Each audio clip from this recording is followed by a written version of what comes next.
Bismillahirrahmanirrahim. Exercise 1.3. Which of the following matrices are conformable for addition? हमें कुछ matrices दिए गए हैं, इनमें हमने ये देखना है कि कौन से ऐसे मैट्रिसेस हैं जो आपस में एक दूसरे के साथ ऐड हो सकते हैं। सबसे पहले हमने ये जो मैट्रिसेस कुछ दिए गए हैं डी और ई एफ जो है, इनको हमने पहले सॉल्व करना है। सॉल्व करने के बाद सिंपल फॉर्म में लाने के बाद हम ये देख सकेंगे कौन से ऐसे मैट्रिसेस हैं जो आपस में एक दूसरे के साथ ऐड हो सकते हैं।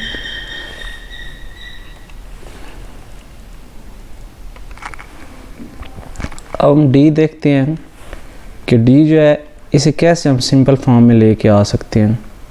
तो 2 + 1 = 3 और ये 3 है। तो ये इसी तरह f जो है इसे भी हम सिंपल फॉर्म में ला सकते हैं। f = ये 3 है, ये तो ऐसे ही आ जाएगा, ये 2 भी ऐसे ही आ जाएगा, ये 1 + 1 = 2 होता है, तो ये 2 और ये -4 है, और ये 3 + 2 = 5 और ये आ जाएगा 3।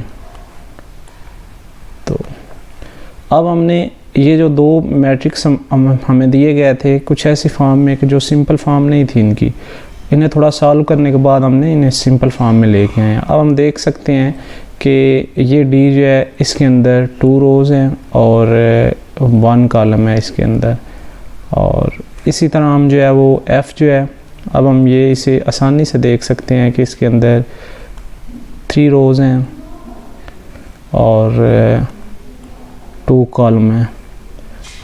अच्छा, तो अब हमने देखना है कि कौन से ऐसे मैट्रिक्स हैं जो आपस में मैट्रिसेस हैं जो आपस में आसानी से एक दूसरे के साथ ऐड हो सकते हैं।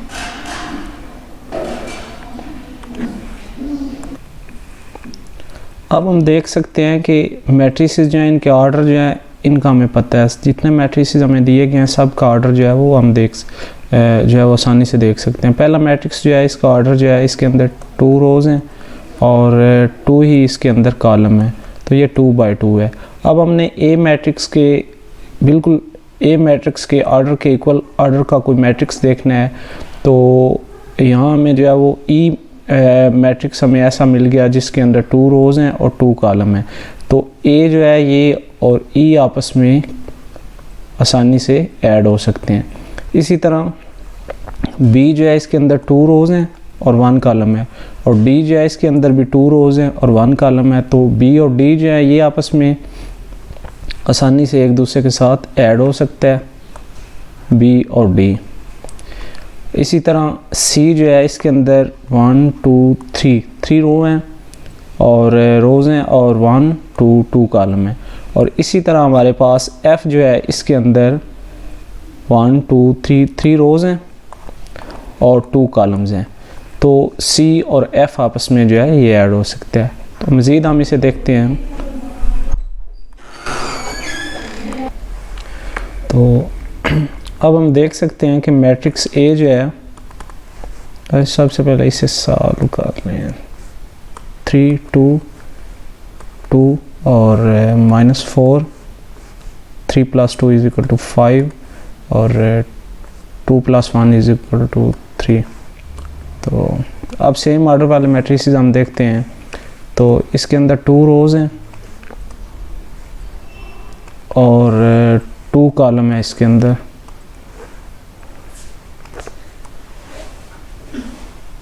अब ये उसी में ऐड होगा, उसी के साथ ऐड हो सकता है जिसका ऑर्डर इससे सेम हो, यानी 2 × 2 मैट्रिक्स के साथ।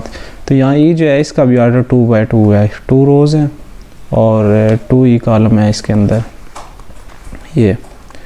तो ए और ई आपस में ऐड हो सकते हैं।